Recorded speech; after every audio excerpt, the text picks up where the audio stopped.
Olá pessoal, Rodrigo Monteiro.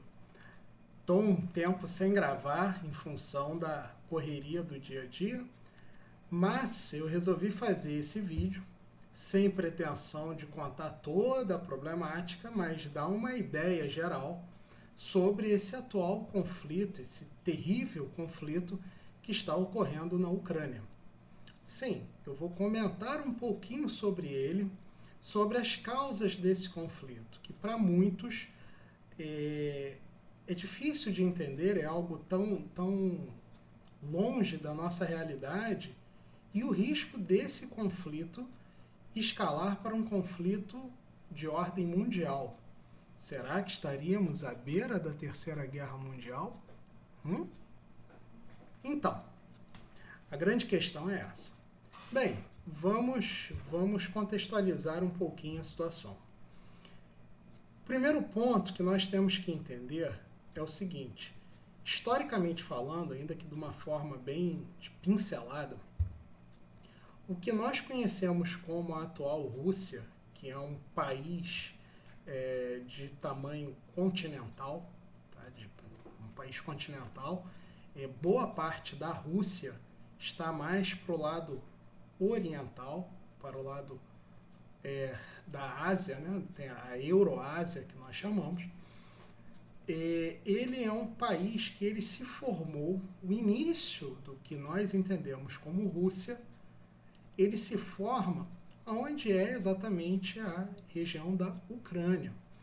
Exatamente, isso é datado mais ou menos lá pelo século IX depois de Cristo, que ali existia um povo chamado de Rus, por isso que depois derivou para o russo, em russo, Rusnya, né? São os russos, Rusnya. Então, o que acontece? Esse povo chamado Rus, ou Rus, era um povo que é considerado eslavo, mas eles vieram, né? Eles têm a origem ali de migrações de países nórdicos, enfim, tá lá dos países nórdicos.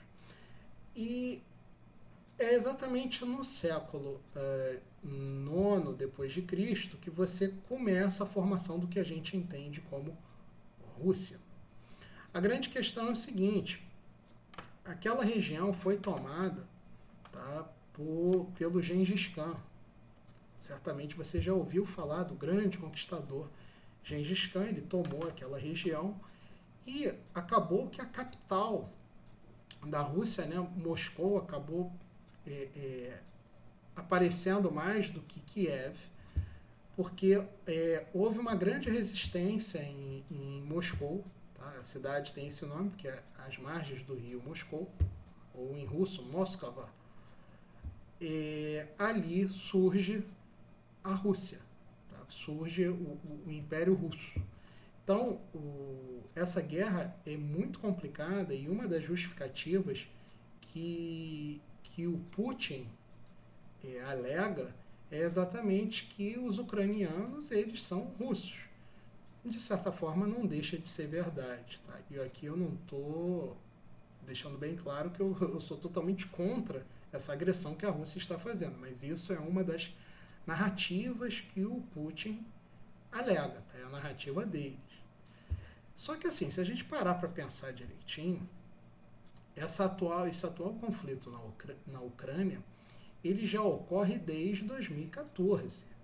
Se nós lembrarmos direitinho, a Rússia de Putin, ela auxilia as forças separatistas pró-Rússia, e eles tomam a região da Crimeia, ali especialmente o porto, né, a cidade portuária de Sebastopol, lá em 2014. Então isso ocorre. Por que isso? Por causa desse pan-eslavismo? Não somente por isso. Por questões estratégicas. Porque se a gente for olhar a Rússia, ela não tem portos quentes.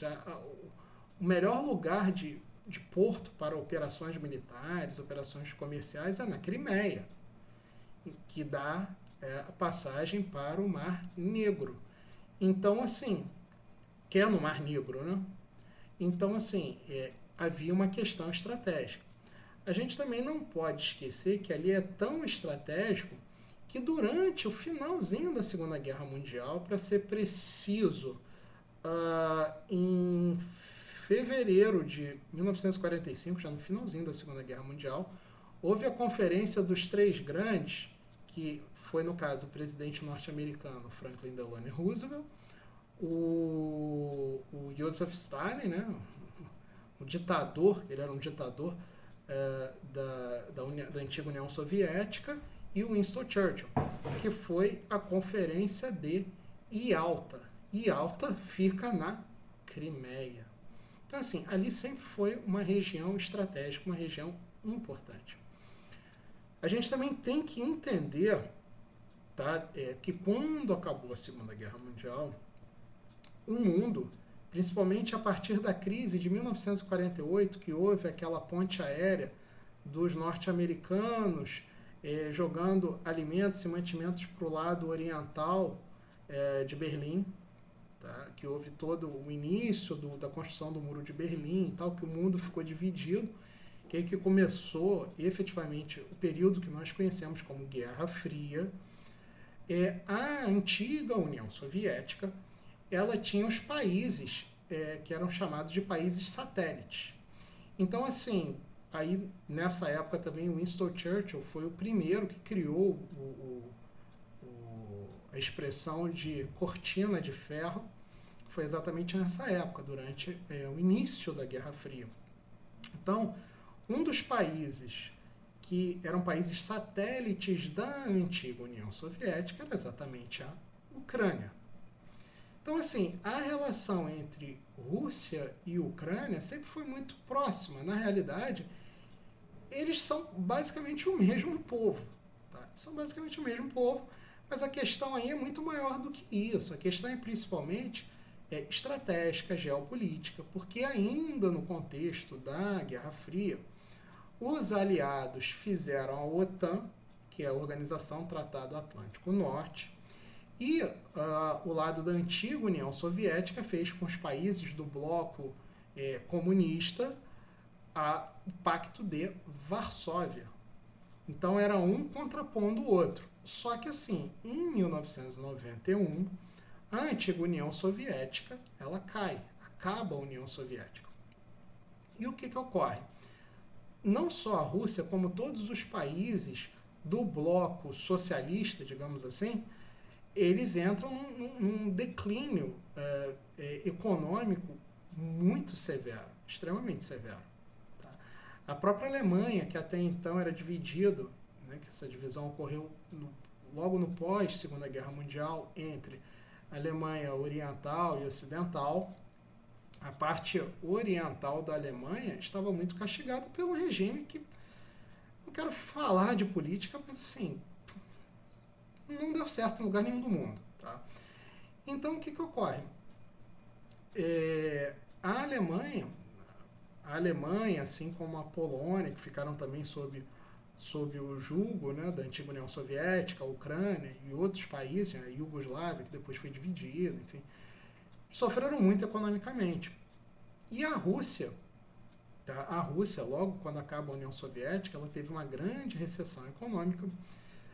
Muitos daqueles equipamentos, tecnologia militar que foi muito utilizada durante a Guerra Fria, começou a não ter mais verba para sua manutenção e começou a dar um monte de problemas.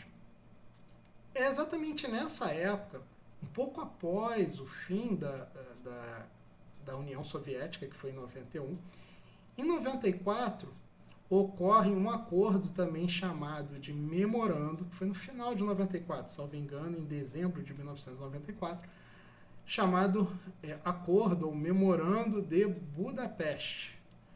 O que é isso? A Ucrânia ela volta a ser um país independente, já não havia mais a União Soviética, e a Ucrânia tinha um arsenal grande nuclear, fora aviação, aeronaves extremamente modernas, tudo herança da ex-União Soviética. E nesse memorando, a Rússia, né, já não era mais União Soviética, se compromete, olha, você se desarma, vamos acabar com esse armamento, esse poderio bélico grande que você tem, em especial nuclear, mas aí envolveu aviões, enfim, um monte de outras coisas. E nós nos comprometemos, a Rússia, a não perturbar vocês. Só que assim, é o que eu sempre falo. Sempre que alguém fala para você que eu estou te desarmando para o seu bem, muito como foi a política desarmamentista aqui no Brasil, você sabe que não é isso. Tanto que o resultado é agora. A Ucrânia, ela vem pelo menos desde 2014 numa guerra civil, você tem lugares separatistas. Houve essa anexação da Crimeia em 2014. Quem não se lembra, mas inclusive esses rebeldes separatistas derrubaram um avião da Malásia, que tinha um monte de gente, um monte de passageiros, pessoas que não tinham nada a ver com isso, principalmente cientistas que estavam envolvidos nas pesquisas contra a AIDS, essas coisas todas. Então, assim, é um conflito que é antigo. A Ucrânia acabou aceitando esse acordo lá de Budapeste e se desarmou, ela ficou fragilizada. Então, assim, a Rússia fez essa invasão, está fazendo essa invasão, que não só para mim, mas para praticamente a totalidade do mundo todo, é ilegítima. É ilegítima, e os russos até dizem que não se trata de operação militar, mas é uma guerra e os ucranianos estão se defendendo bravamente. A questão é a seguinte, eles realmente estão sozinhos, porque uma das questões é que a Rússia não queria a entrada, ela não quer a entrada da Ucrânia, que está logo do lado da Rússia, na OTAN. Ou seja, o Vladimir Putin, ele entende que isso é uma ameaça, porque ele foi um agente da KGB, ele tem aquela visão toda da época da Guerra Fria, isso é fato. Ele tem o valor dele, que ele conseguiu levantar a Rússia, ele está no poder, salvo engano, desde 99, está se perpetuando, acho que ele se acha um novo czar, mas ele tem ambições, tudo indica que o que ele quer é transformar a Rússia numa nova União Soviética. Então ele está muito com isso na cabeça. Isso é notório para qualquer... Eu não sou cientista político, mas gosto de história, pesquiso, sou escritor. Então, assim, nada que eu estou falando aqui é novidade para quem pesquisa um pouco sobre isso. Então, o que ocorre? O Vladimir Putin entende, ele está forçando uma situação por N justificativas, até justificativas de grupo neonazista, enfim, umas coisas que não tem nada a ver. Mas, basicamente, ele quer o controle, é uma questão geopolítica, ele quer o controle daquela região, ele quer impedir que a Ucrânia entre na OTAN. Você tem a questão que os norte-americanos fizeram um sistema, eles têm base na Polônia, que é ali do lado, muitos refugiados estão indo para a Polônia, de sistemas antimísseis. Então, assim, o que a gente está vendo é um novo período muito parecido com a Guerra Fria. Em termos, assim, bem resumidos, é isso. Qual é o problema dessa história toda? Nós temos o mundo ocidental tem alguns receios. O Vladimir Putin já deu declarações que já pensou em fazer alguma manobra militar contra a Suécia, a Finlândia. Durante o período da Segunda Guerra Mundial, a Finlândia, por exemplo, ela teve uma guerra em particular, conhecida como guerras de inverno e guerras de continuação contra a antiga União Soviética. Então, assim, se o Vladimir Putin, vamos dizer assim, vai assediar a Finlândia, pode dar M, para não dizer outra coisa. Se der um problema dele com a Polônia, porque lembre-se, a União Soviética, quando na Segunda Guerra Mundial os nazistas invadiram a Polônia e começou a Segunda Guerra Mundial, do outro lado vieram os soviéticos, que tinham um pacto de não agressão entre a Alemanha de Hitler e a União Soviética de Stalin. E os soviéticos fizeram N barbaridades lá. Se eles forem para a Polônia, ela está sob o guarda-chuva da OTAN. Aí a OTAN tem um caráter defensivo, a Organização Tratado Atlântico Norte, que vem oriunda da Guerra Fria, e todos os países vão acabar entrando. Então, assim, o risco de um novo conflito mundial, infelizmente, é iminente. E quem sofre com tudo isso? Em primeiro lugar, o povo ucraniano está sofrendo, mas ao mesmo tempo está demonstrando uma valentia, um senso de patriotismo não antes visto, pelo menos desde a Segunda Guerra Mundial. Você tem um presidente, que é o Zelensky, que podem fazer as críticas que quiserem com relação a ele. A gente não pode também achar que ele é um modelo de democrático, que provavelmente não é. Não estou afirmando, mas provavelmente não é. Que a gente não tem como medir a visão de democracia do Ocidente com os países mais orientais. Mas, assim, ele tem se demonstrado um grande líder. Inclusive, disse que vai ficar até o fim. Ele poderia ter aceitado o convite norte-americano de ser evacuado do país, mas não. Então, assim, está sendo uma guerra heróica e patriótica. Tudo muito parecido com aquelas visões nacionalistas, tudo lá da Guerra Fria, e eu até diria mais, até durante a Segunda Guerra Mundial, que era uma guerra patriótica, que era assim que os soviéticos falavam quando da invasão alemã. A Barbarossa foi a invasão alemã à antiga União Soviética. E os próprios russos também sofrem, porque a gente não pode esquecer que tem relatos aí na internet que tem militares russos que estão se rendendo simplesmente.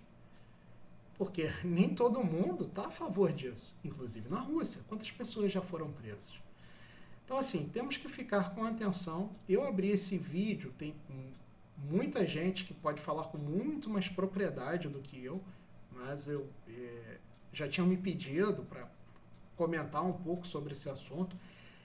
Espero que você que esteja me assistindo tenha conseguido entender a questão, o que está em jogo, e se houver um conflito mundial, isola que não haja, todo mundo vai sofrer. Já o que está acontecendo já está impactando o nosso país. Que possamos rogar a Deus, ao grande arquiteto, para que isso não haja uma escalada num nível mundial e toda essa ameaça nuclear que paira. Embora sabemos que a utilização de armas nucleares, quem usar uma vez só vai usar uma vez, porque vai ter retaliação. Que Deus possa nos proteger. Por hoje é só.